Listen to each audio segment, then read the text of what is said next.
Charles Lucky Luciano, born Salvatore Lucania, November 24, 1897, January 26, 1962, was an Italian gangster who operated mainly in the United States. He started his criminal career in the Five Points Gang and was instrumental in the development of the National Crime Syndicate. Luciano is considered the father of the Italian-American Mafia for the establishment of the Commission in 1931, after he abolished the boss of bosses title held by Salvatore Maranzano, following the Castellamare War. He was also the first official boss of the modern Genovese crime family. In 1936, Luciano was tried and convicted for compulsory prostitution and running a prostitution racket after years of investigation by District Attorney Thomas E. Dewey. Although he was sentenced to 30 to 50 years in prison, an agreement was struck with the U.S. Department of the Navy through his Jewish mob associate, Meyer Lansky, to provide naval intelligence during World War II. In 1946, for his alleged wartime cooperation, Luciano's sentence was commuted on the condition that he be deported to Italy. Luciano died in Italy on January 26, 1962, and his body was permitted to be transported back to the United States for burial. Early life. Charles Lucky Luciano was born Salvatore Lucania on November 24, 1897 in Lercara Fritti, Sicily, Italy. His parents, Antonio Lucania and Rosalia Caffarella, had four other children: Giuseppe, born 1885, Bartolomeo, born 1890, Philippa or Fanny, born 1901, and Concetta, born 1903. Luciano's father, who worked in a sulfur mine, was very ambitious and persistent in eventually moving to the United States. In the last testament of Lucky Luciano, the mafia story in his own words, a purported semi-autobiography that was published after his death, Luciano described how his father always purchased a new Palermo-based steamship company calendar each year and would save money for the boat trip by keeping a jar under his bed. He also mentions in the book that his father was too proud to ask for money, so instead his mother was given money in secret by Luciano's cousin, Rodolo, who also lived in Lercara Fritti. Although the book has largely been regarded as accurate, there are numerous problems that point to the possibility that it is in fact fraudulent. The book was based on conversations that Luciano supposedly had with Hollywood producer Martin Gosch in the years before Luciano's death. As the New York Times reported shortly before the book's publication, the book quotes Luciano talking about events that occurred years after his death, repeats errors from previously published books on the American Mafia, and describes Luciano's participation in meetings that occurred when he was in jail. In 1906, when Luciano was 8 years old, his family emigrated to the U.S. They settled in New York City, in the borough of Manhattan on its Lower East Side, a popular destination for Italian immigrants during the period. At age 14, Luciano dropped out of school and started a job delivering hats, earning $7 per week. After winning $244 in a dice game, Luciano quit his job and began earning money on the street. That same year, Luciano's parents sent him to the Brooklyn Truancy School. As a teenager, Luciano started his own gang and became a member of the old Five Points Gang. Unlike other street gangs, whose business was petty crime, Luciano offered protection to Jewish youngsters from Italian and Irish gangs for 10 cents per week. He began learning the pimping trade in the years around World War I. Luciano met Meyer Lansky as a teenager when Luciano attempted to extort Lansky for protection money on his walk home from school. Luciano respected the younger boy's defiant responses to his threats, and the two formed a lasting partnership. It is not clear how Luciano earned the nickname Lucky. It may have come from surviving a severe beating and throat slashing by 3 men in 1929 as the result of his refusal to work for another crime boss. The nickname may also be attributed to his luck at gambling or to a simple mispronunciation of his last name. It is also not clear how his surname came to be rendered Luciano, and this too may have been the result of persistent misspellings by newspapers. From 1916 to 1936, Luciano was arrested 25 times on charges including assault, illegal gambling, blackmail, and robbery, but spent no time in prison. Prohibition and the early 1920s. On January 17, 1920, the 18th Amendment to the United States Constitution took effect, and prohibition was enforced for the next 13 years. The amendment prohibited the manufacture, sale, and transportation of alcoholic beverages. Since the demand for alcohol continued, the resulting black market for alcoholic beverages provided criminals with an additional source of income. By 1920, Luciano had met many future mafia leaders, including Vito Genovese and Frank Costello, the latter a longtime friend and future business partner, through the 5 Points Gang. That same year, Lower Manhattan crime boss Joe Masseria recruited Luciano as one of his gunmen. Around that same time, Luciano and his close associates started working for gambler Arnold Rothstein, who immediately saw the potential financial windfall from prohibition and educated Luciano on running bootleg alcohol as a business. Luciano, Costello, and Genovese started their own bootlegging operation with financing from Rothstein. Rothstein served as a mentor for Luciano. Among other things, he taught how to move in high society and to dress stylishly. Rothstein employed Jack Diamond as a bodyguard and an enforcer. Luciano often worked with Diamond. He started selling heroin smuggled in from Montreal. In 1923, Luciano was caught in a sting selling heroin to undercover agents. Although he saw no jail time, being outed as a drug peddler damaged his reputation among his high-class associates and customers. To salvage his reputation, Luciano bought 200 expensive seats to the Jack Dempsey, Louis Firpo boxing match in the Bronx and distributed them to top gangsters and politicians. Rothstein took Luciano on a shopping trip to Wanamaker's department store in Manhattan to buy expensive clothes for the fight. The strategy worked, and Luciano's reputation was saved.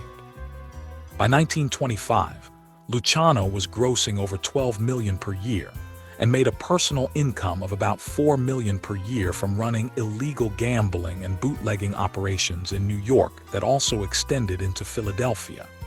In 1927, he started living at the Barbizon Plaza Hotel. Living under the alias Charles Lane, he lived there for a number of years. Rise to power in the late 1920s. Luciano soon became a top aide in Masseria's criminal organization. In contrast to Rothstein, Masseria was uneducated, with poor manners and limited managerial skills. By the late 1920s, his main rival was Sicilian-born boss Salvatore Maranzano of the Castellamers clan. After Gaetano Riene, one of Masseria's lieutenants, switched sides to Maranzano, Masseria ordered Luciano to arrange Riene's murder. After the murder took place on February 26, 1930, the rivalry between Masseria and Maranzano escalated into the bloody Castellamers War. Masseria and Maranzano were Mustache Petes, older, traditional mafia bosses who had started their criminal careers in Italy. They believed in upholding the supposed old-world mafia principles of honor, tradition, respect, and dignity. These bosses refused to work with non-Italians and were skeptical of working with non-Sicilians. Some of the most conservative bosses worked with only those men with roots in their own Sicilian village. In contrast, Luciano was willing to work with not only Italians, but also Jewish and Irish gangsters, as long as there was money to be made. Luciano was shocked to hear traditional Sicilian mafiosi lecture him about his dealings with close friend Costello, whom they called the Dirty Calabrian. Luciano soon began cultivating ties with other younger mobsters who had been born in Italy, but began their criminal careers in the U.S. and chafed at their boss's conservatism. Luciano wanted to use lessons he learned from Rothstein to turn their gang activities into full-blown criminal enterprises. As the war progressed, this group came to include future mob leaders such as Costello, Genovese, Albert Anastasia, Joe Adonis, Joe Bonanno, Carlo Gambino, Joe Prophesy, Tommy Gagliano and Tommy Lucchese. They believed that their boss's greed and conservatism were keeping them poor while the Irish and Jewish gangs got rich. Luciano's vision was to form a national crime syndicate in which the Italian, Jewish, and Irish gangs could pool their resources and turn organized crime into a lucrative business for all. An organization he founded after a conference was hosted in Atlantic City by Luciano, Lansky, Costello, and Johnny Torrio in May 1929. In October 1929, Luciano was forced into a limousine at gunpoint by 3 men, beaten and stabbed, and strung up by his hands from a beam in a warehouse in Staten Island. He survived the ordeal, but was forever marked with a scar and droopy eye.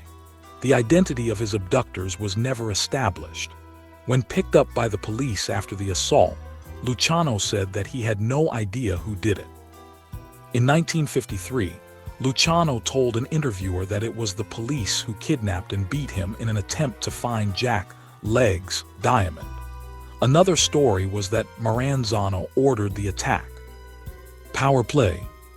By early 1931, the Castellammare War had turned against Masseria, and Luciano saw an opportunity to switch allegiance.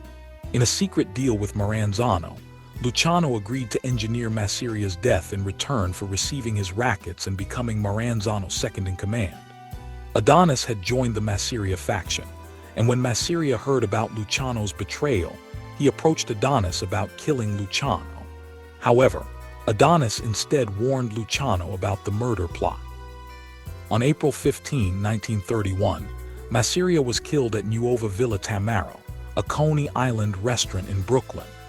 While they played cards, Luciano allegedly excused himself to go to the bathroom, at which point gunmen, reportedly Anastasia, Genovese, Adonis, and Benjamin Bugsy, Siegel, entered the restaurant. Ciro Terranova drove the getaway car, but legend has it that he was too shaken up to drive and had to be shoved out of the driver's seat by Siegel. With Maranzano's blessing, Luciano took over Masseria's gang and became Maranzano's lieutenant, ending the Castellammare War. With Masseria gone, Maranzano reorganized the Italian-American gangs in New York City into 5 families headed by Luciano, Prophesy, Gagliano, Vincent Mangano, and himself. Maranzano called a meeting of crime bosses in Wappingers Falls, New York, where he declared himself capo di tutti capi, boss of all bosses.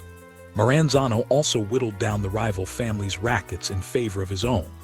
Luciano appeared to accept these changes, but was merely biding his time before removing Maranzano. Although Maranzano was slightly more forward-thinking than Masseria, Luciano had come to believe that he was even greedier and more hidebound than Masseria had been. By September 1931, Maranzano realized Luciano was a threat and hired Vincent Call, an Irish gangster, to kill him. However, Lucchese alerted Luciano that he was marked for death.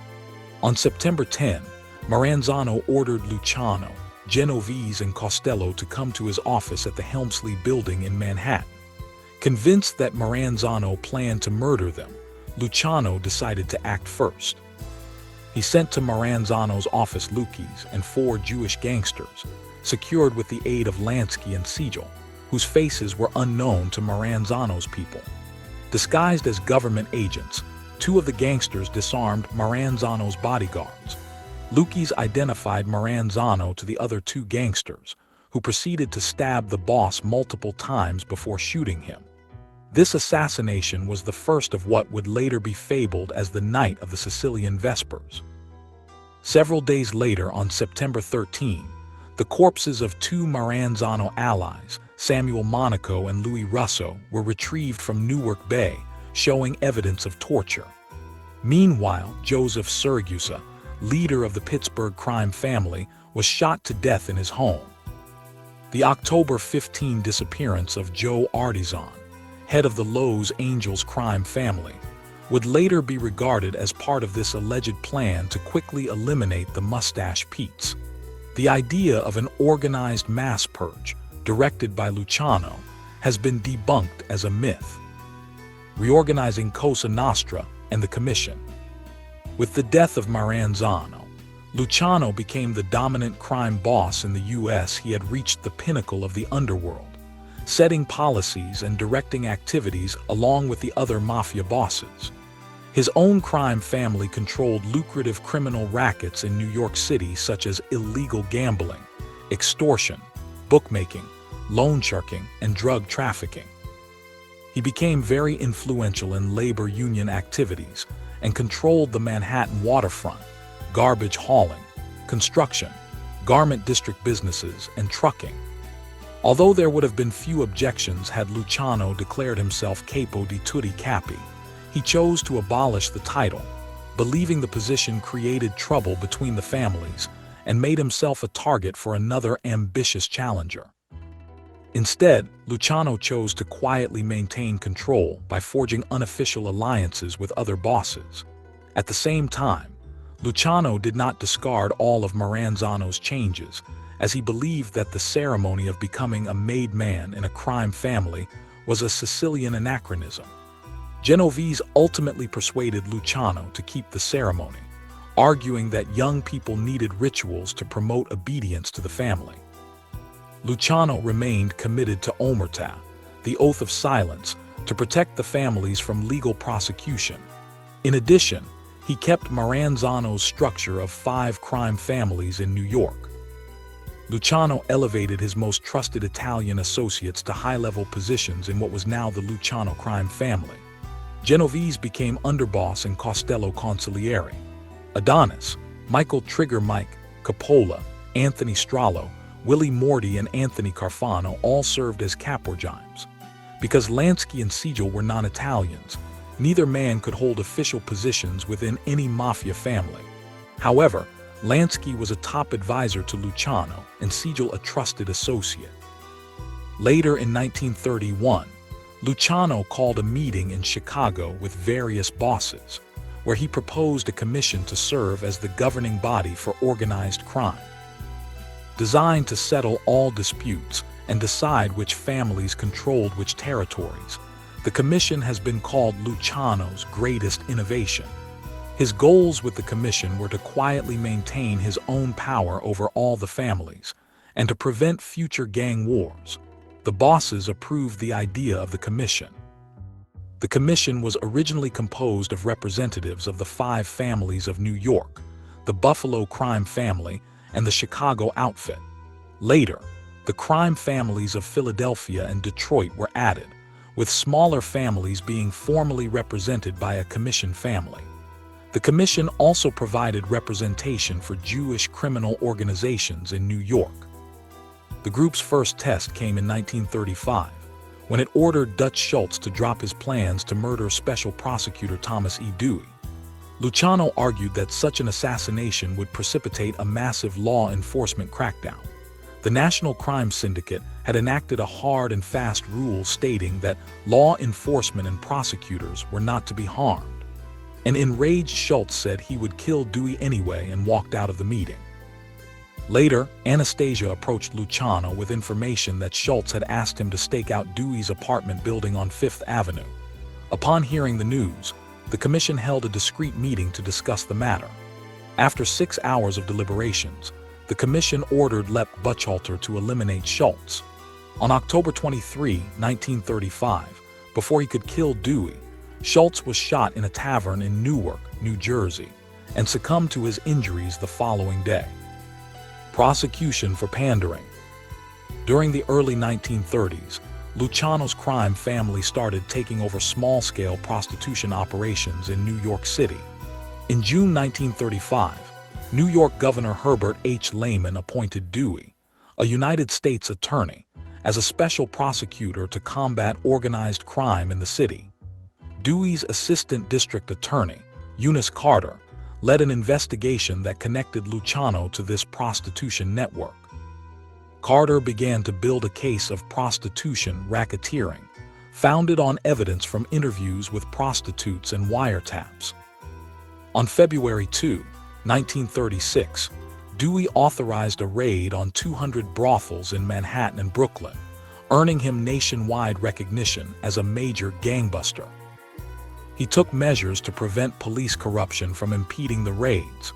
He He assigned 160 police officers outside of the New York City Police Department's NYPD Vice Squad to conduct the raids, and the officers were instructed to wait on street corners until they received their orders, minutes before the raids were to begin. 16 men and 87 women were arrested. However, unlike previous vice raids, the arrestees were not released, but taken to Dewey's offices, where Judge Philip J. McCook set minimum bails of U.S. $10,000, far beyond their means to pay. Carter had built trust with a number of the arrested prostitutes and madams, some of whom reported being beaten and abused by mafiosi. She convinced many to testify rather than serve additional jail time. By mid-March, several defendants had implicated Luciano. 3 of the prostitutes identified Luciano as the ringleader, to whom associates David Bettio and Thomas Panaccio ultimately reported. In late March 1936, after receiving a tip on his imminent arrest, Luciano fled to Hot Springs, Arkansas. A New York detective in Hot Springs on a different assignment spotted Luciano and notified Dewey. On April 3, Luciano was arrested in Hot Springs on a criminal warrant from New York charging him with 90 counts of compulsory prostitution. Luciano's lawyers in Arkansas began a fierce legal battle against extradition. On April 6, Oni Madden, one-time owner of the Cotton Club, offered a $50,000 bribe to Arkansas Attorney General Carl E. Bailey to facilitate Luciano's case. However, Bailey refused the bribe and immediately reported it. On April 17, after all of Luciano's legal options had been exhausted, Arkansas authorities handed him to 3 NYPD detectives for transport by train back to New York for trial. When the train reached St. Louis, Missouri, the detectives and Luciano changed trains. During this switchover, they were guarded by 20 local policemen to prevent a mob rescue attempt. The party arrived in New York on April 18, and Luciano was arraigned and jailed the following day after failing to post the $350,000 bond set by McCook. On May 11, 1936, Luciano's pandering trial began. Dewey personally prosecuted the case that Carter had begun against Luciano and 12 co-defendants. He accused Luciano of being part of a massive prostitution ring known as the bonding combination. He also exposed Luciano for lying on the witness stand through direct quizzing and records of telephone calls. Luciano could not explain why his federal income tax records claimed he made only $22,000 a year, while he was obviously a wealthy man. Dewey ruthlessly pressed Luciano on his long arrest record and his relationships with well-known gangsters such as Masseria, Terranova, and Buchalter. On June 7, Luciano and his remaining 8 co-defendants each were convicted on 62 counts of compulsory prostitution. On June 18, Luciano was sentenced to 30 to 50 years in state prison. In his book 5 Families, longtime New York Times organized crime columnist Selwyn Robb wrote that a number of scholars have questioned whether Luciano was directly involved in the bonding combination. According to Robb, there was evidence that Luciano profited from prostitution, and several members of his family ran a protection racket that ensnared many of New York's madams and brothel keepers. However, he wrote that several mafia and legal scholars believed that it would have been out of character for a crime boss of Luciano's stature to be directly involved in a prostitution ring. Robb wrote that the evidence Dewey presented against Luciano was astonishingly thin, and argued that it would have been more appropriate to charge Luciano with extortion. Robb believed that Luciano's defense team, led by attorney George Morton Levy, erred in allowing him to take the stand in his own defense, opening the door for Dewey to attack his credibility on cross-examination.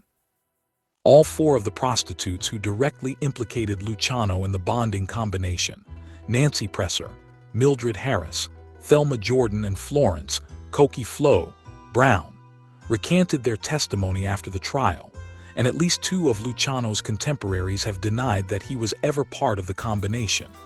In her memoirs, New York society Madame Polly Adler wrote that if Luciano had been involved with the combination, she would have known about it. Bonanno, the last surviving contemporary of Luciano's who was not in prison, also denied that Luciano was directly involved in prostitution in his book, A Man of Honor. Bonanno believed that several of Luciano's soldiers used his name to intimidate brothel keepers into paying for protection and argued that Dewey built his case, not so much against Luciano, as against Luciano's name. Key witnesses at Luciano's trial testified that he was involved with prostitution racketeering and frequently discussed the sex industry business, once describing it as the same as the A and P stores are, a large syndicate, and the same as chain stores, and ordering an underling to go ahead and crack the joint when a brothel fell behind in its kickbacks. One witness testified that Luciano, working out of his Waldorf Astoria suite, personally hired him to collect from bookers and madams. Prison. Luciano continued to run his crime family from prison, relaying his orders through acting boss Genovese. In 1937, Genovese fled to Naples to avoid an impending murder indictment in New York, so Luciano appointed his consigliere, Costello, as the new acting boss and the overseer of Luciano's interests. Luciano was first imprisoned at Sing Sing Correctional Facility in Ossining, New York. Later in 1936, authorities moved him to Clinton Correctional Facility in Dannemora, a remote facility far away from New York City. At Clinton, Bettio prepared special dishes for Luciano in a kitchen set aside by authorities. Luciano was assigned a job in the prison laundry. Luciano used his influence to help get the materials to build a church at the prison, which became famous for being one of the only freestanding churches in the New York State correctional system, and also for the fact that on the church's altar are two of the original doors from the Victoria, the ship of Ferdinand Magellan. Luciano's legal appeals continued until October 10, 1938, when the United States Supreme Court refused to review his case. At this point, Luciano stepped down as family boss, and Costello formally replaced him. World War II, Freedom and Deportation. During World War II, the U.S. government struck a secret deal with the imprisoned Luciano. In 1942, the Office of Naval Intelligence was concerned about German and Italian agents entering the country through the New York waterfront. They were also worried about sabotage in these facilities. Knowing that the mafia controlled the waterfront, the U.S. Department of the Navy contacted Lansky about a deal with Luciano. To facilitate negotiations, Luciano was transferred to Great Meadow Correctional Facility in Comstock, New York, which was much closer to New York City. The Navy, the state of New York, and Luciano reached a deal. In exchange for a commutation of his sentence, Luciano promised the complete assistance of his organization in providing intelligence to the Navy. Anastasia, a Luciano ally who controlled the docks, allegedly promised no dockworker strikes during the war. In preparation for the 1943 Allied invasion of Sicily, Luciano allegedly provided the U.S. military with Sicilian mafia contacts. This collaboration between the Navy and the mafia became known as Operation Underworld. The value of Luciano's contribution to the war effort is highly debated. In 1947, the naval officer in charge of Operation Underworld discounted the value of his wartime aid. A 1954 report ordered by now Governor Dewey stated that Luciano provided many valuable services to naval intelligence. The enemy threat to the docks, Luciano allegedly said, was manufactured by the sinking of the SS Normandy in New York Harbor, supposedly directed by Anastasia's brother, Anthony Anastasio. However, the official investigation of the ship sinking found no evidence of sabotage. On January 3, 1946, as a presumed reward for his alleged wartime cooperation, Dewey reluctantly commuted Luciano's pandering sentence on condition that he not resist deportation to Italy. Luciano accepted the deal, although he still maintained that he was a U.S. citizen and not subject to deportation. On February 2, 1946, two federal immigration agents transported Luciano from Sing Sing prison to Ellis Island in New York Harbor for deportation proceedings. On February 9, the night before his departure, Luciano shared a spaghetti dinner on his freighter with Anastasia and 5 other guests. On February 10, Luciano's ship sailed from Brooklyn for Italy. On February 28, after a 17-day voyage, the ship arrived in Naples. On arrival, Luciano told reporters he would probably reside in Sicily. Havana Conference. In October 1946, Luciano secretly relocated to the Cuban capital of Havana, first taking a freighter from Naples to Caracas, Venezuela, then a flight to Rio de Janeiro, Brazil, before flying to Mexico City and doubling back to Caracas, where he took a private plane to Camagüey, Cuba, finally arriving on October 29. He was then driven to Havana, where he moved into an estate in the Miramar section of the city. Luciano wanted to move closer to the U.S. so that he could resume control over American mafia operations and eventually return home. He was already established as a major investor in Cuban gambling and hotel projects. Lansky suggested Luciano and Siegel invest $500,000 to fund Luciano's casinos. Lansky delivered the money to Cuban dictator Fulgencio Batista, who was guaranteed US $3 or US $5 million annually. In 1946, Lansky called a meeting of the heads of the major crime families in Havana that December, dubbed the Havana Conference. The ostensible reason was to see singer Frank Sinatra perform. However, the real reason was to discuss mob business, with Luciano in attendance. The 3 topics under discussion were the heroin trade, Cuban gambling, and what to do about Siegel and his floundering Flamingo Hotel project in Las Vegas. The conference took place at the Hotel Nacional de Cuba and lasted a little more than a week. During the conference, on December 20, Luciano had a private meeting with Genovese in Luciano's hotel suite. The year before, the United States Army Criminal Investigation Division had shipped Genovese from Italy to New York to face trial on his 1934 murder charge. In June 1946, the charges were dismissed, which left Genovese free to return to mob business. Unlike Costello, Luciano had never trusted Genovese.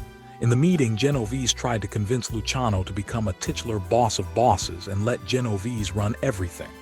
Luciano calmly rejected Genovese's suggestion, saying, "There is no boss of bosses.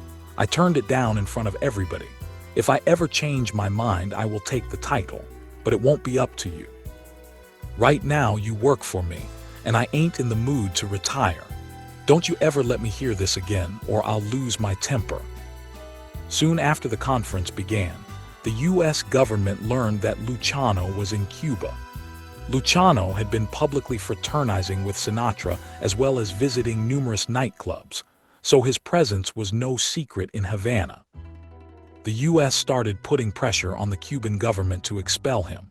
On February 21, 1947, Federal Bureau of Narcotics Commissioner Harry J. Anslinger notified the Cubans that the U.S. would block all shipment of narcotic prescription drugs while Luciano remained in the country. 2 days later, the Cuban government announced that Luciano was in custody and would be deported to Italy within 48 hours. Operating in Italy, Luciano was placed on a freighter bound for Genoa. After his secret trip to Cuba, Luciano spent the rest of his life in Italy under tight police surveillance. When he arrived in Genoa on April 11, 1947, Italian police arrested him and sent him to a jail in Palermo. On May 11, a regional commission in Palermo warned Luciano to stay out of trouble and released him. In early July 1949, police in Rome arrested Luciano on suspicion of involvement in the shipping of narcotics to New York. On July 15, after a week in jail, police released Luciano without filing any charges. The authorities also permanently banned him from visiting Rome. On June 9, 1951, Luciano was questioned by Naples police on suspicion of illegally bringing $57,000 in cash and a new American car into Italy. After 20 hours of questioning, police released Luciano without any charges. In 1952, the Italian government revoked Luciano's passport after complaints from U.S. and Canadian law enforcement officials. On November 1, 1954, an Italian judicial commission in Naples applied strict limits on Luciano for 2 years. He was required to report to the police every Sunday, to stay home every night, and not to leave Naples without police permission. The commission cited Luciano's alleged involvement in the narcotics trade as the reason for these restrictions. American power struggle. By 1957, Genovese felt strong enough to move against Luciano and his acting boss, Costello. He was aided in this move by Gambino, now the Anastasia family's underboss. On May 2, following Genovese's orders, Vincent Gigant ambushed Costello in the lobby of his Central Park apartment building, the Majestic. Gigant called out, "This is for you, Frank," and as Costello turned, shot him in the head. After firing his weapon, Gigant quickly left, thinking he had killed Costello. However, the bullet had only grazed Costello's head and he was not seriously injured. Although Costello refused to cooperate with police, Gigant was arrested for attempted murder. He was acquitted at trial, thanking Costello in the courtroom after the verdict. Costello was allowed to retire after conceding control of what is today called the Genovese crime family to Genovese. Luciano was powerless to stop these events. On October 25, 1957, Genovese and Gambino successfully arranged the murder of Anastasia, another Luciano ally. The following month, Genovese called a meeting of bosses in Appalachian, New York, to approve his takeover of the Genovese family and to establish his national power. Instead, the Appalachian meeting turned into a fiasco when law enforcement became aware of the meeting and conducted a raid. Over 65 high-ranking mobsters were arrested, and the mafia was subjected to publicity and numerous grand jury summonses. The enraged mobsters blamed Genovese for the disaster, opening a window of opportunity for Genovese's opponents. Luciano allegedly attended a meeting at a hotel in Palermo to discuss heroin trade as part of the French connection. After this meeting, Luciano allegedly helped pay part of $100,000 to a Puerto Rican drug dealer to falsely implicate Genovese in a drug deal. On April 4, 1959, Genovese was convicted in New York of conspiracy to violate federal narcotics laws. Sent to prison for 15 years, Genovese tried to run his crime family from prison until his death in 1969. Personal life and death. In 1929, Luciano met Gay Orlova, a featured dancer in one of Broadway's leading nightclubs, Hollywood. They were inseparable until he went to prison but were never married. In early 1948, he met Igia Lissoni, a Milanese ballerina 20 years younger than him, whom he later described as the love of his life. In the summer, Lissoni moved in with him. Although some reports said the couple married in 1949, others state that they only exchanged rings. Luciano and Lissoni lived together in Luciano's house in Naples. He continued to have affairs with other women, resulting in many arguments with Lissoni during which he physically struck her. In 1959, Lissoni died of breast cancer. Luciano never had children and at one point gave an explanation, stating that, "I didn't want no son of mine to go through life as the son of Luciano, the gangster. That's one thing I still hate Dewey for, making me a gangster in the eyes of the world." On January 26, 1962, Luciano died of a heart attack at Naples airport. He had gone there to meet with American producer Martin Gosch about a film based on his life. To avoid antagonizing other mafia members, Luciano had previously refused to authorize a film, but reportedly relented after the death of Lissoni. After the meeting with Gosch, Luciano had a heart attack and died, unaware that Italian drug agents had followed him to the airport in anticipation of arresting him on drug smuggling charges. 3 days later, 300 people attended a funeral service for Luciano in Naples. His body was conveyed along the streets of Naples in a horse-drawn hearse. With the permission of the U.S. government, Luciano's relatives took his body back to New York for burial. He was buried in St. John's Cemetery in Middle Village, Queens. More than 2,000 mourners attended his funeral. Gambino, Luciano's longtime friend, gave his eulogy. Legacy. In 1998, Time characterized Luciano as the criminal mastermind, among the top 20 most influential builders and titans of the 20th century. In popular culture, films. Marked Woman, 1937, fictionalized version of Dewey's successful prosecution of Luciano. The Dewey character was played by Humphrey Bogart, and the Luciano character was played by Edoardo Cianelli. Deported, 1950, a story about a character based on Luciano and played by Jeff Chandler. The Valachi Papers, 1972, Luciano was portrayed by Angelo Infanti. Lucky Luciano, 1973, Luciano was portrayed by Gian Maria Volonté. Federal Bureau of Narcotics, FBN. Agent Charlie Siragusa portrayed himself in the film. Lepke, 1975, Luciano was portrayed by Vic Tayback. Brass Target, 1978, Luciano was portrayed by Lee Montague. The Cotton Club, 1984, Luciano was portrayed by Joe D'Alessandro. Mobsters, 1991, Luciano was portrayed by Christian Slater. Bugsy, 1991, Luciano was portrayed by Bill Graham. Billy Bathgate, 1991, Luciano was portrayed by Stanley Tucci.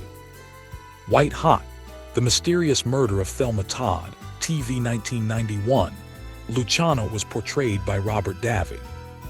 The Outfit, 1993, Luciano was portrayed by Billy Drago. Sleepers, 1996, King Benny, a local gangster boss, is a former hitman for Luciano. Hoodlum, 1997, Luciano was portrayed by Andy Garcia. Bonanno, A Godfather's Story, TV 1999, Luciano was portrayed by Vince Corezza. Lansky, TV 1999, Luciano was portrayed by Anthony LaPaglia. The Real Untouchables, TV 2001, Luciano was portrayed by David Vigiano. Lansky 2021, Luciano was portrayed by Shane McRae. TV series. The Untouchables, 1959 to 1962, Luciano was portrayed by Robert Caracar. The Untouchables, 1993 to 1994, Luciano was portrayed by David Darlow. The Lawless Years, 1959 to 1961, episode Lucky Silva depicts a fictionalized version of Luciano as the title character portrayed by Martin Landau. The Witness, 1960 to 1961, Luciano was portrayed by Telly Savalas. The Gangster Chronicles, 1981, Luciano was portrayed by Michael Nuri. Boardwalk Empire, 2010 to 2014, Luciano was portrayed by Vincent Piazza. The Making of the Mob, New York 2015, Luciano was portrayed by Rich Graff. Hake 2019 to 2021, Luciano was portrayed by Giampiero Giudica. Documentary series.